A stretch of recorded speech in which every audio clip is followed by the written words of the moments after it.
দেখছেন কলকাতা টিভি, ভাস্বতী রয়েছে আপনাদের সঙ্গে। আর যে খবরের দিকে নজর রাখবো, যুব ভারতীতে চরম বিশৃঙ্খলা।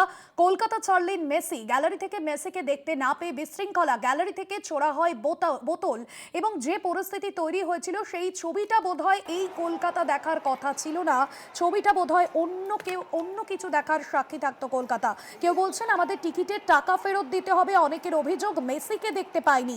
শনিবার যুব ভারতীর ছবিটা ঠিক যেরকম হওয়ার কথা ছিল তেমনটা হলো না। মেসি এলেন কিন্তু 20 থেকে 25 মিনিটের মাথায় আবার চলেও গেলেন। মাঠে চরম বিশৃঙ্খলা তৈরি হলো, কেউ বোতল ছুড়লো, কেউ ব্যারিকেড ভাঙলো এবং দেখা গেল যে যুব ভারতীতে প্রবেশের আগেই নিজের কনভয়ের অভিমুখ ঘোরালেন মুখ্যমন্ত্রী।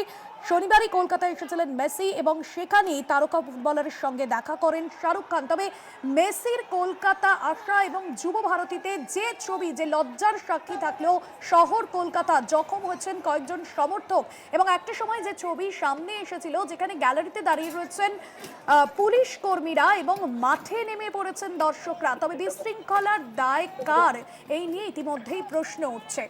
কলকাতা টিভির যুগ্ম সম্পাদক গৌতম ভট্টাচার্য রয়েছেন আমাদের সঙ্গে ফোন লাইনে। গৌতম দা, আজকে মেসি এলেন এবং অনেকে অভিযোগ তুলছেন টিকিটের টাকা ফেরত দিতে হবে, মেসিকে দেখতে পাইনি। যুব ভারতীর ছবিটা ঠিক যেরকম হওয়ার কথা ছিল সেরকম হলো না, লজ্জার সাক্ষী থাকলো কলকাতা। কি বলবেন আপনি? দেখো, তুমি তো বলেই দিয়েছো যা বলার, কিন্তু এটা অবিশ্বাস্য, মানে অ্যাবসলিউটলি অবিশ্বাস্য। ভাবতে পারি না যে এরকম ছবি কোনোদিন হতে পারে। এবং প্রশাসন মানে কিছু ছিলই না। পুলিশ আমি কোনোদিন দেখিনি সল্টলেক স্টেডিয়ামে। একটা ছোট টিমের ম্যাচ হলে বোধহয় এত পুলিশ থাকে। আমার সত্যি প্রশ্ন যে এত কম পুলিশ আজকে মাঠে ছিল কেন, এবং তারা কি যথেষ্টভাবে ইনফর্ম ছিল না? কোথাও একটা আমার মনে হয়েছে যে সংগঠক এবং প্রশাসনের মধ্যে একটা হিউজ কমিউনিকেশন গ্যাপ ছাড়া এরকম ইনসিডেন্ট হতে পারে না। এবং তদন্তকারী কমিটি, মুখ্যমন্ত্রী অলরেডি মেসির কাছে ক্ষমা চেয়েছেন। তিনি এক্স হ্যান্ডেলে বলেছেন যে আমরা তদন্তকারী কমিটি 3 সদস্যের গঠন করেছি, একদমই করা উচিত। এবং যখন সেই কমিটি কাজ করবে আমার ধারণা তারা দেখতে পাবে হিউজ হিউজ গ্যাপ ছিল, মানে নর্মাল গ্যাপ নয়। এবং কালকে থেকেই শোনা যাচ্ছিল যে মেসি একটা মেস না হয়ে যায়, কিন্তু সত্যি বলতে কি সেটা যে এই পর্যায়ে যাবে কোনোদিন ভাবতে পারিনি। আমি যুবভারতী স্টেডিয়ামে, আমি কলকাতা মাঠে খেলা দেখছি 1969 সাল থেকে। এইরকম অরাজকতা মাঠে আজ পর্যন্ত দেখিনি, যে কমপ্লিটলি 4টে দিক থেকে পুরো দর্শক মাঠের মধ্যে, সল্টলেকের মতো উঁচু ফেন্সিং সেটা টপকে গেট ভেঙে দর্শক ঢুকে পড়েছে। এবং একটা সময় তো মনে হচ্ছিল যে প্লেয়ারদের যে টানেলটা উপরে থাকে, যেখান থেকে প্লেয়ার উপরে ওঠেন, সেই টানেলটা অব্দি জনতা ভেঙে ফেলছিল। পুলিশ গিয়ে ফাইনালি সেই টানেলটাকে বাঁচায়। অত্যন্ত কদর্য একটা ছবি লায়নেল মেসির কাছে পৌঁছলো। এবং জনতার এই এই প্রতিক্রিয়ার নিশ্চয়ই যথেষ্ট ব্যাখ্যা আছে। তারা আশাহত, মেসিকে দেখতেই পাননি তারা, কারণ মাঠে বোধহয় 100 জন ঢুকেছিল। আমার প্রশ্ন, এটা কারা? ওয়ার্ল্ড কাপ ফুটবলেও তো আমরা 100 জন দেখি না। 100টা লোক কোত্থেকে এলো, কে কার্ড দিল? এগুলো নিশ্চয়ই তদন্ত হওয়া উচিত। লায়নেল মেসিকে লোকে দেখতেই পেল না, অ্যাকচুয়ালি ভিডিও স্ক্রিনে লোকে দেখলো। ভাস্বতী, একদমই গৌতম দা, এবং আপনি যেমনটা বললেন আপনার অভিজ্ঞতা থেকে, যেখানে এই ধরনের ছবির সাক্ষী বোধহয় শহর কলকাতায় রাখি ছিল না। যে বিশৃঙ্খলা, যে কুৎসিত ছবি, সে জায়গা থেকে এই দায় কে নেবে? এর দায় কিন্তু পুলিশ প্রশাসনের একটা বড় অংশের। এবং পুলিশ প্রশাসনকে জিজ্ঞেস করতে হবে যে তারা কিরকম। আমার কালকে রাত্রির স্বতন্ত্র দত্তর সঙ্গে যখন দেখা হয়, উনি বলছিলেন যে মেসিকে আনতে যতটা না কষ্ট হয়েছে তার চেয়ে বেশি অনেক সমস্যা হচ্ছে এখানে জিনিসগুলোকে ঠিকঠাক করে ইমপ্লিমেন্ট করার। আমি জানি না কিসের সমস্যার কথা উনি বলছিলেন, যে এখানে ঠিক করে ইমপ্লিমেন্ট করা যাচ্ছে না। আমি জানি না ওনার দিক থেকে কি পুলিশ, এগুলো আমার মনে হয় যেহেতু তদন্তকারী কমিটি হয়েছে তাদেরই খতিয়ে দেখা উচিত যে এক্স্যাক্টলি কি হলো। কিন্তু যেটা হয়েছে অত্যন্ত নক্কারজনক। ভাস্বতী, এবং গৌতম দাস সম্ভবত যোগাযোগ বিচ্ছিন্ন হয়েছে। ধন্যবাদ জানাবো গৌতম দা আপনাকে।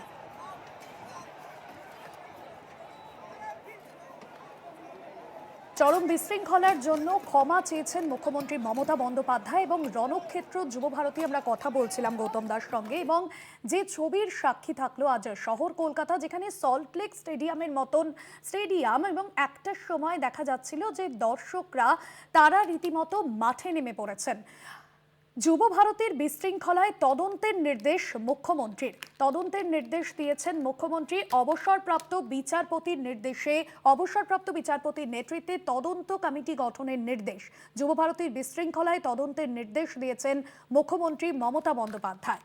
অবসরপ্রাপ্ত বিচারপতির নেতৃত্বে তদন্ত কমিটি। এই বিশৃঙ্খলার দায় কার খুঁজে দেখবে তদন্ত কমিটি। চরম বিশৃঙ্খলার জন্য ক্ষমা চেয়েছেন মুখ্যমন্ত্রী। মেসি ও ফুটবল প্রেমীদের কাছে ক্ষমা প্রার্থনা মমতার। মাঠের উদ্দেশ্যে রওনা দিয়েছিলাম এমনটাই জানালেন মুখ্যমন্ত্রী।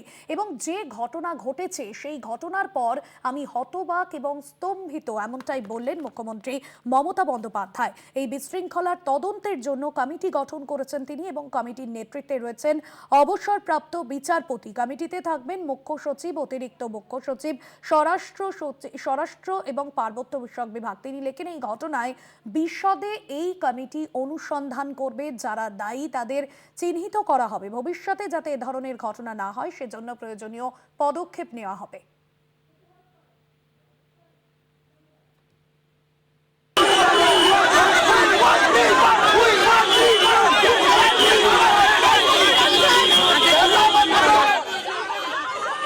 আর এই মুহূর্তে যে ছবিটা আপনাদের সামনে তুলে ধরছি, যুব ভারতীতে যেখানে মেসি আসার পর ফুটবল প্রেমীদের কাছে অন্য এক মুহূর্তের সাক্ষী থাকতো আজকের শহর কলকাতা। তবে এই মুহূর্তের ছবিটা সমর্থকদের বিক্ষোভ এবং তারা টাকা ফেরতের দাবি জানাচ্ছেন। এবং যে ছবি আমরা সকাল থেকে দেখাচ্ছিলাম আপনাদের, বহু মানুষজন যারা এসেছেন এবং এই মুহূর্তে সমর্থকরা তারা কিন্তু বিক্ষোভ দেখাচ্ছেন। বেশ কিছুক্ষণ আগে থেকেই তারা টাকার জন্য অর্থাৎ টাকা ফেরতের দাবি জানিয়েছেন। অর্থাৎ টিকিটের যে টাকা সেই টাকা ফেরত দিতে হবে। মেসিকে দেখতে পায়নি এমনটা অভিযোগ করছেন তারা। যে যুব ভারতীর ছবিটা আজকে যেরকম হওয়ার কথা ছিল সেরকম কিন্তু আজকে হলো না। ওয়াসিম আহমেদ রয়েছেন ফোন লাইনে। ওয়াসিম, এবার সমর্থকরা তারা দাবি তুলছেন যে এই টিকিটের টাকা ফেরত দিতে হবে। যে হিউজ অ্যামাউন্টের টাকা নেওয়া হয়েছে মেসিকে সামনে রেখে, আজকে সেই বিষয়টাই তাদের কাছে ব্যর্থ হলো। তারা ফুটবল প্রেমীরা তারা দেখতেই পেলেন না মাঠে গিয়ে মেসিকে। এই মুহূর্তে কিন্তু হায়াত রিজেন্সি যেখানে মেসি ছিলেন সেই হায়াত রিজেন্সির সামনে কিন্তু দর্শকরা স্টেডিয়াম ছেড়ে এসে সেখানে ভিড় জমিয়েছিলেন এবং তারা নানা রকম স্লোগান দিচ্ছিলেন। তারা প্রশাসনের এগেনস্টে স্লোগান দিচ্ছিলেন, তারা উই ওয়ান্ট মেসি স্লোগান দিচ্ছিলেন, উই ওয়ান্ট জাস্টিস স্লোগান দিচ্ছিলেন, তারা স্লোগান দিচ্ছিলেন যে পয়সা তাদেরকে ফেরানো হোক। এবং তারা কিন্তু হায়াত এজেন্সির সামনে পুরো ঘিরে বসেছিলেন এবং পুলিশ কিন্তু লাঠিচার্জ করে তাদেরকে উঠিয়ে দিলেও তারা কিন্তু রাস্তার দুই দিক দিয়ে দাঁড়িয়ে আছে। তাদের যেটা ক্ষোভ যে তারা এত টাকা দিয়ে টিকিট কেটেছেন, কেউ কেউ বলছেন তাদের শুধুমাত্র মেসির তারা ফ্যান বলে তাদের সমস্ত জমানো টাকা, তাদের উপার্জিত সমস্ত টাকা দিয়ে তারা টিকিট কেটেছেন। কেউ 7,500, কেউ 14,000, কিন্তু সেই টাকা দেওয়ার পরে তারা টিকিট কেটে তারা মেসিকে দেখতে পেলেন না। মেসি সময়ের আগেই সেখান থেকে বেরিয়ে গেলেন শুধুমাত্র মিসম্যানেজমেন্টের জন্য, যার কারণে কিন্তু দর্শকদের মধ্যে প্রবল ক্ষোভ এবং তারা চাইছেন তাদের টিকিটের টাকা ফেরত দেওয়া হোক। তারা এর জন্য কিন্তু প্রশাসনকে দায়ী করছেন, তারা উদ্যোক্তাদের দায়ী করছেন এবং তারা কিন্তু এখনো পর্যন্ত স্টেডিয়ামের আশেপাশে চত্বরে রয়েছেন। তারা এই সুরা না হওয়া পর্যন্ত কিন্তু এখান থেকে যাবেন না বলেও জানাচ্ছেন অনেক দর্শক। ওয়াসিম, দর্শকদের যে অভিযোগ ছিল যে শুধুমাত্র মেসিকে তারা জায়ান্ট স্ক্রিনে দেখেছেন এবং একটা সময় মন্ত্রী বিশিষ্টরা তাকে শুধু ঘিরে রেখেছে। একদমই তাই। মেসি ঢোকার পর থেকে তার চারিদিকে শুধুমাত্র মন্ত্রী ছিলেন না, মন্ত্রীর সঙ্গে উদ্যোক্তা এবং আরো তাদের যারা সিকিউরিটি তারা ছিলেন, কার্যত মেসিকে ঘিরে রেখেছিলেন। মানে মেসিকে যে সামনে থেকে সরাসরি দেখবেন সেই সুযোগটাকে কিন্তু দর্শকদের হয়নি, কারণ তাকে গোল করে ঘিরে রেখেছিলেন চারিদিক থেকে। তার ফলে কিন্তু দর্শকদের মধ্যে স্টেডিয়ামেই প্রবল ক্ষোভ তৈরি হয়। তারা যেই আশা নিয়ে এসেছিলেন সেই আশা কিন্তু তাদের পূরণ হলো না বলে তারা জানাচ্ছে। একদমই ওয়াসিম, আর এই মুহূর্তে হায়াত এজেন্সির সামনে রীতিমতো বিক্ষোভ দেখাচ্ছেন তারা। সমর্থকদের দাবি যে এই টাকা ফেরত দিতে হবে। ধন্যবাদ জানাবো ওয়াসিম, নজর রাখো সেদিকে। এবং যুব ভারতের বিশৃঙ্খলায় তদন্তের নির্দেশ দিয়েছেন মুখ্যমন্ত্রী মমতা বন্দ্যোপাধ্যায়। স্টেডিয়ামের বাইরে যে উত্তেজনা কিন্তু বাইপাসেও পৌঁছে গিয়েছে। ফোন লাইনে রয়েছেন আমাদের বিশেষ প্রতিনিধি দেবজ্যোতি ঘোষ। দেবজ্যোতি, যুব ভারতীর বিশৃঙ্খলায় তদন্তের নির্দেশ দিয়েছেন মুখ্যমন্ত্রী, কে কে থাকছেন এই তদন্ত কমিটিতে? যুব ভারতী ক্রীড়াঙ্গনে মেসিকে দেখতে এসে যে বিশৃঙ্খলা তৈরি হয়েছে তার জন্য তিনি গভীর ক্ষোভ প্রকাশ করেছেন এবং তার পাশাপাশি তিনি কিন্তু ইতিমধ্যেই একটি অবসরপ্রাপ্ত বিচারপতিকে দিয়ে তদন্তের কথাও বলেছেন। অর্থাৎ কি কারণে এই ঘটনা ঘটলো, কোন ব্যর্থতার কারণে এই ঘটনা ঘটলো, সেই কমিটি কিন্তু খতিয়ে দেখবে।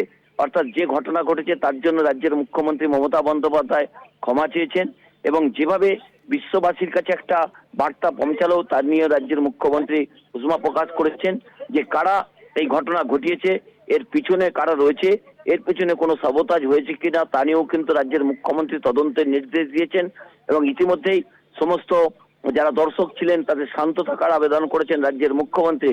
অত্যন্ত একটি লজ্জাজনক ঘটনা ঘটেছে, যে বিশৃঙ্খলা তৈরি হয়েছে তার দায় কার খোঁজার জন্য একটি কমিটি মমতা বন্দ্যোপাধ্যায় ঘোষণা করেছেন। অবসরপ্রাপ্ত বিচারপতিকে দিয়ে এই তদন্ত হবে এবং পুলিশ প্রশাসনের ভূমিকা নিয়েও রাজ্যের মুখ্যমন্ত্রী উষ্মা প্রকাশ করেছেন। তা নিয়েও কিন্তু তদন্ত কমিটি যে রিপোর্ট দেবে তার উপর কিন্তু দৃষ্টান্তমূলক শাস্তির ব্যবস্থা করা হবে বলে জানিয়েছেন রাজ্যের মুখ্যমন্ত্রী। তবে যে পরিস্থিতি হয়েছে তার জন্য উদ্বেগ প্রকাশ করেছেন রাজ্যের মুখ্যমন্ত্রী।